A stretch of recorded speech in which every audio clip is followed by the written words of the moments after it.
కోడళ్ళ కొత్త కథల కోసం కోమలి టీవీని సబ్స్క్రైబ్ చేసుకోండి. నోటిఫికేషన్స్ కోసం బెల్ ఐకాన్పై క్లిక్ చేయండి. ఈరోజు మనం తెలుసుకోబోతున్న స్టోరీ చలికాలం చెట్టువేర్లలో అత్తాకోడళ్ళ ఇల్లు. రామాపురం అనే ఓ అందమైన పల్లెటూరులో రామారావు గారి కుటుంబం నివాసం ఉంటుంది. ఆ కుటుంబం ఓ తింగరి కుటుంబంగా పేరు పొందింది. ఎందుకలా అనుకుంటున్నారా? అయితే ఆఖరి దాకా ఈ వీడియో చూడండి, మీకే తెలుస్తుంది. ఎవ్వరూ ఇంకా నిద్ర లేవలేదు. అప్పుడే తెల్లారి 4 అయిపోయింది. నిన్నే చెప్పా అందరికి 3 గంటలకి లేచి అన్ని పనులు చక్కబెట్టుకుందామని. సరే, ఇంత పొద్దున్నే లేచి స్నానం చేసా. ఇప్పుడు ఇంటి పనులన్నీ చకచకా చేసేస్తాను. అన్నట్టు మర్చిపోయా, ఈ గిన్నెలన్నీ నిన్ననే తోమేశాను గదూ. అంటే ఇప్పుడు పనులేవి లేవా? పోనీలే, ఈ గిన్నెలన్నీ మళ్ళీ తోముతాను అంటూ చేసిన పనులన్నీ మళ్ళీ మళ్ళీ చేస్తూ పని చేయడానికే పుట్టిందా అన్నట్టు ఏదో ఒక పనిలో ఎప్పుడూ బిజీగా ఉంటుంది సూర్యకాంతం. సూర్యకాంతం లేచిన 2 గంటలకి కోడళ్ళు చాందిని, కోమలి వస్తారు. ఓసే చాందిని, కోమలి, ఇంతవరకు నిద్ర లేకుండా ఏం చేస్తున్నారే? చెప్పానా నిన్న 3 గంటలకి లేచి రోజు ఇంట్లో పనులు చేసుకుందామని? అయ్యయ్యో, మర్చిపోయానత్తమ్మా. అన్నీ మర్చిపోతావు, తినడం మర్చిపోతావా అన్నట్టు చెప్పడం మర్చిపోయాను. రాత్రి కంగారులో భోజనం చేయడం మర్చిపోయానత్తమ్మా. ఇప్పుడు నాకు ఆకులుగా ఉంది. జగన్నాథా, ఈ మతి మరిపి పిల్ల అసలు మారదు. ఒసే చిన్నకోళ్ళ, నువ్వెందుకు లేవలేదే? అదేం లేదత్తయ్య, నిన్న మీరు చెప్పిన వెంటనే నాకొక క్రేజీ థాట్ వచ్చింది. మీరు 3 గంటలకు నిద్ర లేవమన్నారు కదా, మీరు చెప్పినట్లుగానే చేస్తే అందులో క్రేజీనెస్ ఏ ఉంటుంది. అందుకే నిన్న క్రేజీగా అర్ధరాత్రి 12 గంటలకి నిద్రలేచాను.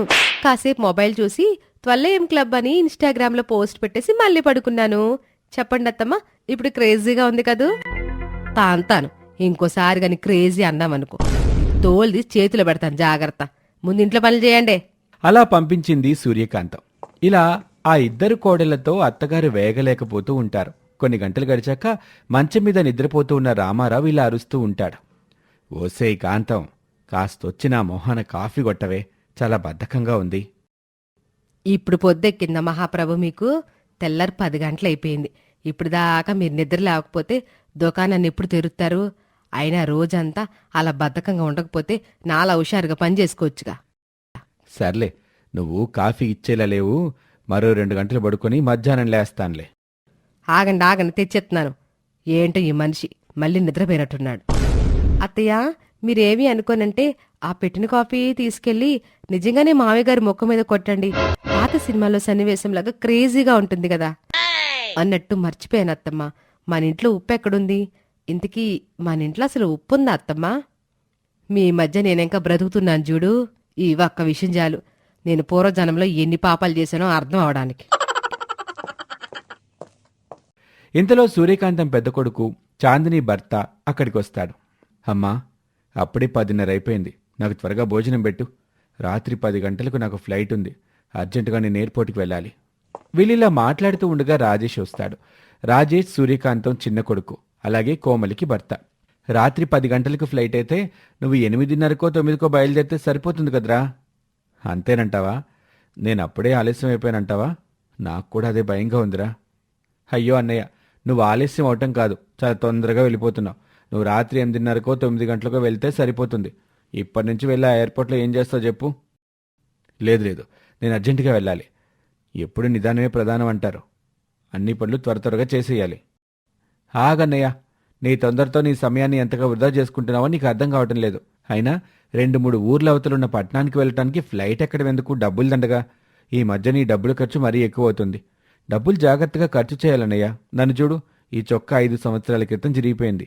కొత్తది కొంటే డబ్బులు వేస్ట్ అవుతాయని కోమల చేత కుట్టించుకుని మళ్ళీ వాడుతున్నాను. అలా డబ్బుల్ని పొదుపు చేస్తున్నాను. అమ్మా, వీడి మాటలు వింటే టైం వేస్ట్ అయిపోతుంది. తొందరగా నేను ఎయిర్పోర్ట్కి వెళ్ళాలి. నేను ఆల్రెడీ క్యాబ్ బుక్ చేశాను. నాకు భోజనం త్వరగా పెట్టు.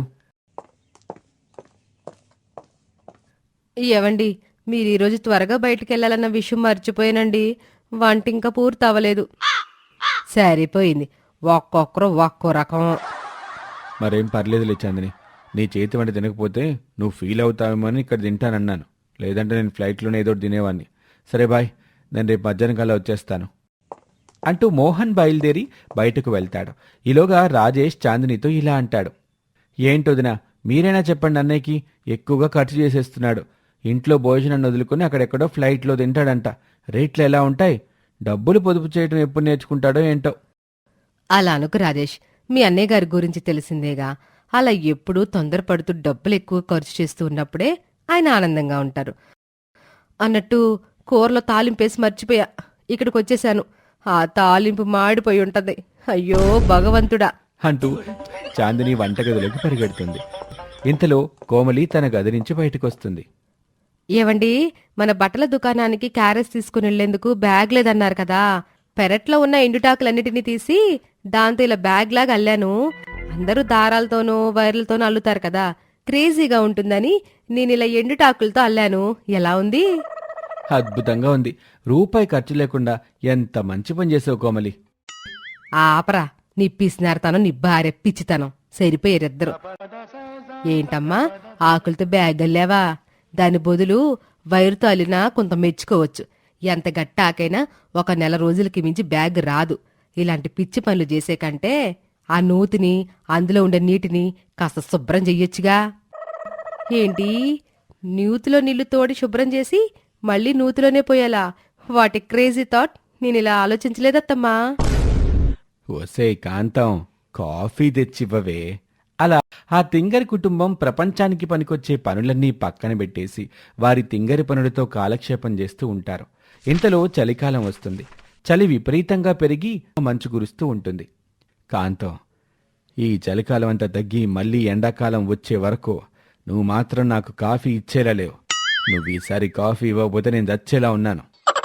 అయ్యో, అంత మాట అనబాకండి. కనీసం కాఫీ తాగడానికైనా 1 నిమిషం లేచి కూర్చోకూడదు? అమ్మా, నాన్న, చాందిని, రాజేష్, కోమలి, అందరు ఇలా రండి, త్వరగా రండి. ఈడొకడు తొందర ఎక్కువ. నేనిక్కడే ఉంటాను. ఎట్టాగో ఆ తొందరలో వాడు అరిచే అరుపులు నాకు ఇక్కడి దాకా వినిపిస్తాయిలే. అలా రామారావు తప్ప మిగతా వాళ్ళంతా ఇంట్లో చేరుకుంటారు. మోహన్ ఏం చెప్తాడా అని ఆతృతతో ఎదురు చూస్తూ ఉంటారు. నేను ఒక అద్భుతమైన ప్లాన్ వేశాను. ఇంత చలిలో మనం ఎక్కడ బ్రతకటం చాలా కష్టం కదా. ఎలాగో కొన్ని ప్రాంతాల్లో ఇప్పుడు కూడా వేడిగా ఉంటుంది. అక్కడికి ఎక్కడికైనా వెళ్ళిపోదాం. నేను ఫ్లైట్ టికెట్స్ బుక్ చేస్తాను కదా. ఏంటి, వేరే ప్రాంతానికా? అన్నయ్య, నా మాట విను. మనం ఇప్పటికే డబ్బులు బాగా ఎక్కువ ఖర్చు పెట్టేస్తున్నాం. ఓ 2-3 స్వెటర్లు వేసుకొని మన పెరట్లో చిన్న చలిమంట వేసుకుంటే సరిపోతుంది. ఈ మాత్రం దానికి ఎందుకన్నయ్య అంత ఖర్చు? రేయ్, ఖర్చు చేస్తూ ఉండాలిరా. అప్పుడే కదా లైఫ్లో ఎంజాయ్మెంట్ ఉంటుంది. అన్నట్టు మర్చిపోయానండి, ఖర్చంటే గుర్తొచ్చింది. మొన్న మధ్య మన ఇంట్లో ఉండే పాత ఫ్రిడ్జ్ని అమ్మేసి ₹1,00,000 కొత్త ఫ్రిడ్జ్ని అత్తయ్య గారికి, మనకి ఇంకా కోమలి వాళ్లకుండేలాగా 3 ఏసీలు, ఇలా ఇల్లంతా ఎలక్ట్రానిక్ గ్యాడ్జెట్స్తో నింపడానికి మీరు ఇల్లు తనఖా పెట్టి అప్పు తీసుకొచ్చారు కదా. వాడేమో నిన్నొచ్చి రచ్చరచ్చ చేశాడు. ఈరోజు పొద్దున కల్లా డబ్బివ్వకపోతే మన ఇంటిని ఖాళీ చేయిస్తానన్నాడండి. అయితే ఆ మాట ఇప్పుడు చెప్తున్నావేంటి చాందిని? ఇప్పటికిప్పుడు డబ్బంటే ఎలా తీసుకొస్తాను? అందుకే చెప్తున్నాను, ఎక్కువగా ఖర్చు చేయొద్దని. సర్లే, ఇప్పుడు ఇంకెక్కడైనా అప్పు దొరుకుతుందేమో చూద్దాం. వామ్మో, మళ్ళీ అప్ప! మీరు మీ తెంగర పనులతో నా కొంప ముంచేశారు కదరా. ఇంతలో అక్కడికి అప్పులప్పారావు వస్తాడు. మర్యాదగా నాకు తిరిగి నా అప్పు ఇచ్చేయండి. ఎన్నోసార్లు చెప్పాను, మీరు వింటంలేదు. దీని పర్యావసనం ఏంటో ఇప్పుడు చూస్తూ ఉండండి. ఇలా ఆ ఇంట్లో వారి వస్తువుల్ని, ఆ ఇంట్లో మనుషుల్ని బయటకు గెంటేస్తారు. ఇంత చలిలో ఆ కుటుంబం రోడ్డున పడుతుంది. ఇలాంటి దుస్థితి మనకో రోజొచ్చుద్దని నేను ఏ రోజు అనుకోలేదురా. ఇదంతా నా వల్లే జరిగింది. నేనే దీనంతటికీ బాధ్యుణ్ణి. దయచేసి నన్ను క్షమించండి. తొందరగా ఏదో ఒకటి చేసి వాడి అప్పు వాడికి కట్టేయాలి. అలా ఎందుకు బాధపడతావు అన్నయ్య? నువ్వు మాత్రం ఎవరికోసం ఖర్చు చేసావు? మన ఇంటి కోసమే కదా. ఈసారి నుండి మరింతగా జాగ్రత్తగా డబ్బుని పొదుపు చేస్తూ వాళ్ళ డబ్బులు వాడికి త్వరగా కట్టేద్దాంలే. నేను కూడా మర్చిపోకుండా రోజు కొన్ని వత్తులు తయారు చేసి అమ్మి డబ్బులు సంపాదిస్తానండి. అవునవును, నేను కూడా చేసే పని 10 సార్లు చేయకుండా తొందరగా లేచి పచ్చళ్ళు పెట్టి వాటిని అమ్మి డబ్బులు సంపాదిస్తానులే. క్రేజీగా ఎన్నో పనులు చేశాను. ఇప్పుడు కూడా నేను తయారు చేయగలిగే కొన్ని హ్యాండ్మేడ్ క్రేజీ ఐటమ్స్ని ఆన్లైన్లో సేల్ చేస్తాను. ఇదంతా సరే కానీ ప్రస్తుతం మనం ఎక్కడుండబోతున్నాం? అది తెలిస్తే ఇప్పుడు ఇన్ని మాటలు ఎందుకు పడాల్సి వస్తుంది కోమలి?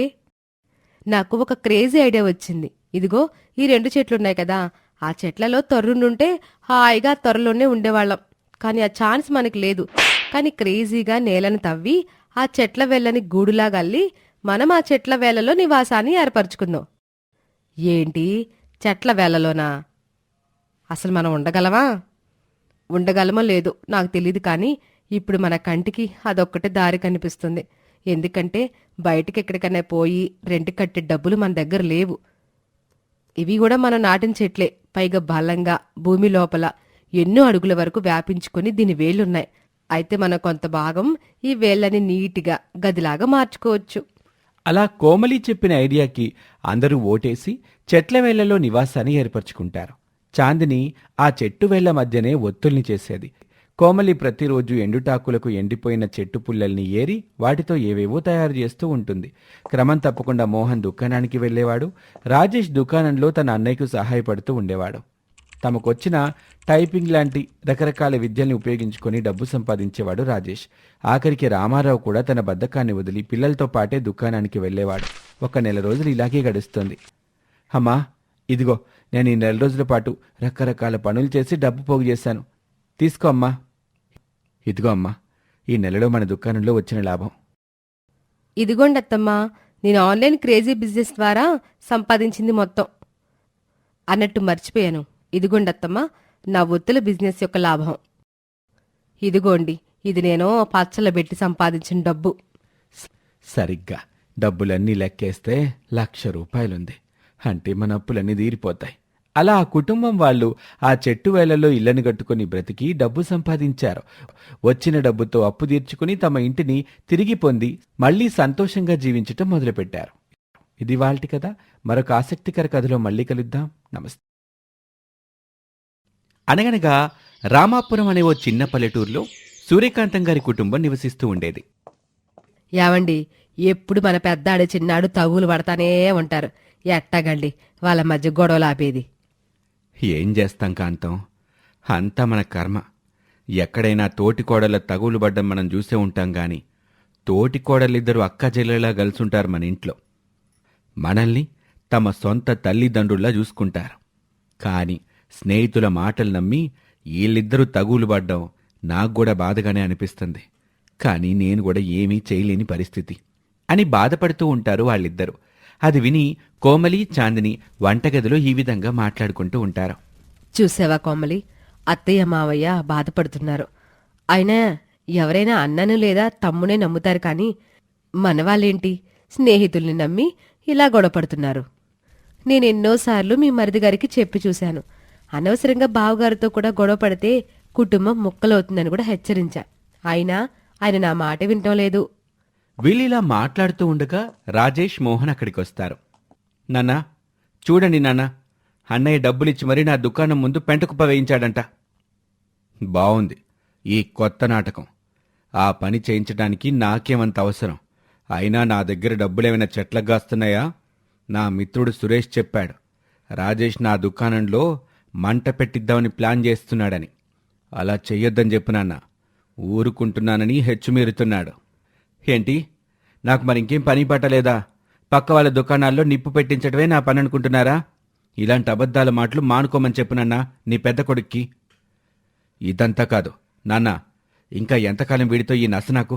ఒక పంచే, ఈ ఇంటి నుండి వీణ్ణి వెళ్ళగొట్టు, లేదంటే నేను నా భార్య ఈ ఇంటి నుండి వెళ్ళిపోతాం. నన్ను కాదు నాన్న, వీణ్ణే మీరింటి నుంచి పంపించేయండి. అప్పుడు వాడు ప్రశాంతంగా ఉంటాడు, నేను ఇక్కడ ప్రశాంతంగా ఉంటాను. రేయ్, నోరు ముయ్యండ్రా. చిన్నపిల్లల్లా తగులు పడ్డానికి సిగ్గు అనిపించట్లేదు? ఆ దేవుడు కరుణించుంటే మీ పిల్లలు ఎట్టా తగులు పడితే తీర్చాల్సిన వయసు మీది.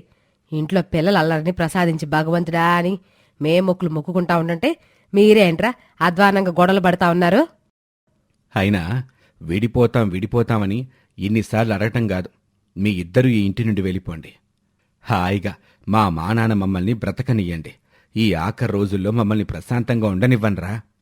రామారావులు అనగానే కోపంతో ఆ ఇద్దరు అన్నదమ్ములు ఆ ఇంటి నుండి తమ భార్యల్ని తీసుకుని బయటకు వెళ్ళిపోతారు. రాజేష్ చిన్నవాడు. వాడి స్నేహితుడు చెప్పే పిచ్చి మాటలు నమ్మి అనవసరంగా గొడవపడ్డాడు. మరి మీ బుద్ధేమైంది? విడిపోయాక ఇప్పుడు ఆలోచిస్తున్నారు. కాని ఇదే మాట నెమ్మదిగా మరిదిగారితో చెప్పుంటే మనమంతా కలిసి ఉండేవాళ్ళం కదూ. ఇప్పుడు చూడండి, వాళ్ళు వేరుగా మనం వేరుగా ఉంటూ ఇలా ఇంటి రెంట్, గ్యాస్, ఇంటికి అవసరమైన సామాన్లు ఇవన్నీ కొనుక్కుంటూ వాళ్ళు మనం అనవసరంగా ఎంతో డబ్బు వృధా చేస్తున్నాం. అన్నట్టు డబ్బంటే గుర్తొచ్చింది. చాందిని నువ్వేం కంగారు పడకు. మన దుకాణం ఉందిగా, దాన్ని నేను అమ్మకానికి పెట్టాను. అమ్మగా వచ్చిన డబ్బులో సగభాగం నా మిత్రుడితో కలిసి కొత్త వ్యాపారంలో పెట్టుబడి పెట్టబోతున్నాను. మిగిలిన డబ్బుతో మనం హాయిగా కొన్నాళ్ళు బ్రతకచ్చు. ఆ తర్వాత వ్యాపారంలో వచ్చే లాభాలతో మనం ఇంకా విలాసవంతమైన జీవితాన్ని అనుభవించొచ్చులే. అవునా? కొత్త వ్యాపారమా? మన దుకాణం కూడా అమ్మి పెట్టుబడి పెడుతున్నారు. జాగ్రత్త మరి. ఆ మిత్రుడెవరో నాకు తెలీదు. నమ్మకస్తుడో కాదో ముందు తెలుసుకోండి. అవన్నీ నాకొదిలే, నువ్వు హుందాగా బ్రతుకు. ఇక మరోవైపు రాజేష్, కోమలి ఇలా మాట్లాడుకుంటూ ఉంటారు. అనవసరంగా నాకు అన్నయ్యకి గొడవ జరిగింది కోమలి. అయినా వాడి మధ్య ఎందుకు ఇలా తయారవడో నాకు అర్థం కావట్లేదు. బావగారు మీకు అన్యాయం చేద్దామని ఎందుకు అనుకుంటారండి? మీ స్నేహితులు మీ ఇద్దరి మధ్య గొడవలు పెడుతున్నారని నాకు అనిపిస్తుంది మరి. పోనీ నువ్వు చెప్పిందే నిజం అనుకుందాం. కనీసం వాడు ఒక్కసారైనా నా దగ్గరకొచ్చి మాట్లాడితే ఏం పోయేదంట? కోపం అనేది అందరికీ సహజమే కదండి. సర్లే, ఇప్పుడు ఎన్ననుకుని ఏం ప్రయోజనం? కొద్ది రోజులయ్యాక బావగారి కోపం తగ్గుతుంది. అప్పుడు మనమంతా కలిసి ఒకే ఇంట్లో ఉందాం. అప్పటి వరకు కాస్త పొదుపుగా ఖర్చు చేస్తూ ముందుకు పోదాం. నువ్వు చెప్పేది నిజమే కోమలి. అన్నయ్య తన స్నేహితుడితో కలిసి సూపర్ మార్కెట్ బిజినెస్ స్టార్ట్ చేస్తున్నాడు. ఆ సూపర్ మార్కెట్ రామాపురంలోకి వచ్చిందంటే ఖచ్చితంగా మన చిన్న కిరాణా దుకాణాలన్నీ ఎగిరిపోతాయి. ఆ గట్టి పోటీని ఎదుర్కొని మనం బ్రతకాలంటే చాలా కష్టం. పోనీలేండి, భయపడకండి. ఆ దేవుడే మనకొక దారి చూపిస్తాడు. ఇంతలో క్రిస్మస్ పండుగ రోజులొస్తాయి. ఏవండి, పదండి, చర్చికి వెళ్ళి ప్రార్థన చేసుకుందాం. నాకు కుదరదు చందని, నువ్వు వెళ్ళి ప్రార్థన చేయి. ఈరోజు నేను నా మిత్రుడు కలిసి సిటీలో ఉండే వాటర్ వరల్డ్కి వెళ్తున్నాం. నిన్ను కూడా తీసుకుని వెళ్ళేవాన్నే, కాకపోతే క్రిస్మస్ రోజుల్లో నీకు ప్రార్థన చేయడం అలవాటని నిన్ను ఇబ్బంది పట్టట్లేదు. వచ్చేదారిలో షాపింగ్ మాల్ దగ్గర ఆగి నీకోసం ఒక సర్ప్రైజింగ్ గిఫ్ట్ తెస్తానులే. అలాంటి సర్ప్రైజులన్నీ ఇప్పుడెందుకండి? ప్రార్థన చేయటం మానేసి మీరలా ఊర్లో వెంట తిరుగుతుండడం నాకు నచ్చడం లేదు. కానీ మీ ఆనందాన్ని కాదంటలేదు. జాగ్రత్తగా వెళ్ళి వచ్చేయండి. కోమలి వాళ్ళింట్లో పరిస్థితి ఇలా ఉంది. ఏవండి, ఈరోజు రెంట్ ఎలాగైనా కట్టేస్తానని ఓనర్తో చెప్పేశాను. కాస్త డబ్బులిస్తే. నీకు తెలిసిందే కదా కోమలి, మనం అనుకున్నట్లుగానే మన బిజినెస్ పూర్తిగా పడిపోయింది. వస్తున్న ఈ అరాకొర లాభాలు మనం తినటానికి సరిపోవటం లేదు. ఏం చేయాలో నాకు అర్థం కావట్లేదు. పోనీలేండి, నా దగ్గర ఒక ఉపాయం ఉంది. ఎలాగో క్రిస్మస్ రోజులు కదా, అందరూ కొత్త బట్టలు కొనుక్కుంటారు. వాటిని కుట్టి మనం డబ్బులు సంపాదించొచ్చు. నా దగ్గరున్న పాత మిషన్ని బయటికి తీస్తాను. ఈలోగా మనం చర్చికి వెళ్ళి ప్రార్థన చేసుకుని వద్దామండి. సరే కోమలి, పద, నేను కూడా వస్తాను. ఇలా కోమలి బట్టలు కుట్టడం మొదలుపెడుతుంది. తన భర్తకు ఆర్థికంగా సహాయపడుతుంది. ఇంతలో క్రిస్మస్ పండుగ రానే వచ్చింది. మోహన్ తన దగ్గరున్న డబ్బంతా ఖర్చు చేస్తూ భారీగా క్రిస్మస్ డెకరేషన్ని చేయిస్తాడు. చాందిని నిద్రలేచి హాల్లోకొచ్చి చూసేసరికి, ఏంటిది? మా ఇల్లేనా ఇంత పెద్ద క్రిస్మస్ చెట్టు? ఇదంతా లైటింగ్లు, డెకరేషన్లు. వామ్మో, ఇన్ని రకాల సామాన్లా? కళ్ళు చెదిరిపోయేలా లెక్కించడానికి కూడా కష్టంగా ఉన్న గిఫ్ట్లు. అసలు ఏంటిదంతా? ఈయనే ఖర్చు పెట్టారా అని మనసులో అనుకుంటూ ముందుకొస్తుంది. మోహన్ చెట్టు వెనకాతల నుండి సర్ప్రైజ్ ఇస్తూ, చాందిని, హ్యాపీ క్రిస్మస్, ఇదిగో నీ సర్ప్రైజింగ్ గిఫ్ట్. వామ్మో, ఇన్ని గిఫ్ట్లు ఎందుకండి? ఇంత ఖర్చు పెట్టేశారా? డబ్బులున్నప్పుడు ఒక 4 రాళ్లు దాచుకుంటే రేపొద్దున ఖర్చులకి పనికొస్తాయి గదా. రేపొద్దున ఖర్చులకి మరింత డబ్బు ఆ భగవంతుడు మనకి పంపిస్తాలే. మన సూపర్ మార్కెట్ లాభాల బాటలో దూసుకెళ్తుంది. మరో 5 రోజుల్లో ఫస్ట్ వస్తుంది కదా, అప్పుడు మనం ఈ నెల మొదటి లాభాన్ని అందుకోబోతున్నాం. పోనీలేండి, ఎన్ని గిఫ్ట్లు ఇచ్చినందుకు చాలా థ్యాంక్స్. మీకోసం నేను కూడా ఒకటి కొన్నాను. ఇదిగోండి, ఇది మన కష్ట సమయాల్లో మనకు ఉపయోగపడుతుంది. దీన్ని అంతవరకు మీరు బయటకు తీయొద్దు. హో, సరే చందని, ఎనీవే థ్యాంక్ యూ. ఒకసారి మనం అత్తయ్య వాళ్ళ ఇంటికి వెళ్దాం. మీ అమ్మా నాన్నలు చూసి చాలా రోజులైపోయింది కదా, వాళ్లతో కూడా మాట్లాడినట్టుంటుంది. పదండి. నీకేమైనా పిచ్చా చందని? మనల్ని ఇంటి నుండి వాళ్ళు గెంటేశారు. వాళ్ళ ఇంటికి వెళ్లాల్సిన అవసరం మనకి లేదు. నీకో విషయం చెప్పడం మర్చిపోయాను. నన్ను కాదనుకున్న మా తమ్ముడు ఇప్పుడు అడుక్కు తింటున్నాడు. వాడికి బాగా అయింది. అయినా ఇలాంటి వాళ్ళందరి గురించి ఆలోచించటం కాదు. ఈరోజు క్రిస్మస్ కదా, మనిద్దరం లంచ్కి రెస్టారెంట్కి వెళ్దాం.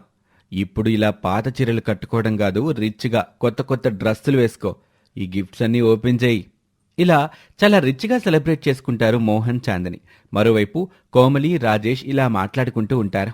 ప్రతి ఏడు క్రిస్మస్ని ఇంట్లో అందరం కలిసి ఎంతో ఆనందంగా జరుపుకునేవాళ్ళం. ఈ ఏడాది కనీసం మన క్రిస్మస్ చెట్టుని కూడా ఇంట్లో నిలుపుకోలేకపోయాం. అవుననుకో. ఏం చేస్తానులే, మన పరిస్థితి ఇలా ఉంది. అయినా చెట్టు లేకపోయినందుకు నువ్వేం బాధపడకు. ప్లాస్టిక్ చెట్లెందుకు, నేను పేపర్ చెట్టుని తయారు చేస్తానులే అంటూ తన దుకాణంలో మిగిలిపోయిన అట్టడబ్బాల్ని తెచ్చి చెట్టులాగా తయారు చేస్తాడు. చిన్న చిన్న క్యాండిల్స్ తయారు చేసి ఇల్లంతా వెలిగిస్తుంది కోమలి. ఎలా ఉంది కోమలి మన క్రిస్మస్ డెకరేషన్? చాలా బాగుందండి.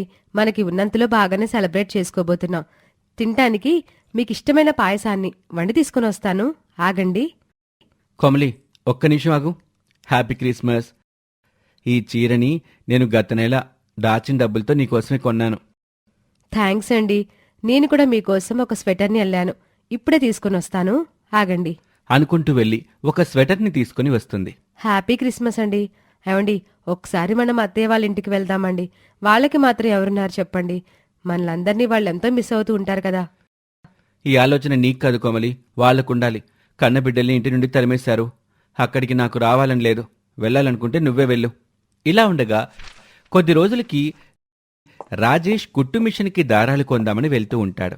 ఇంతలో మోహన్ తన మిత్రులతో గొడవపడ్డం చూస్తూ ఉంటాడు. మోహన్ని వాళ్ళు గట్టిగా కొట్టి బయటకు గెంటేస్తారు.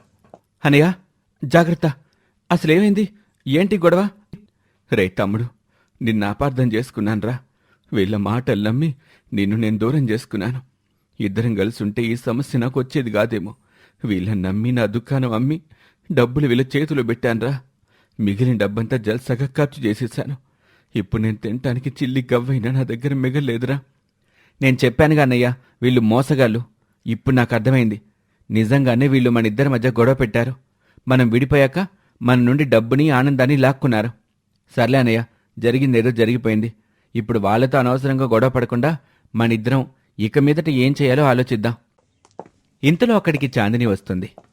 ఏవండి, మీ మిత్రులు మన ఇంటి పైకొచ్చి గొడవ చేసి నన్ను మన సామాన్ని బయటికి విసిరేశారు.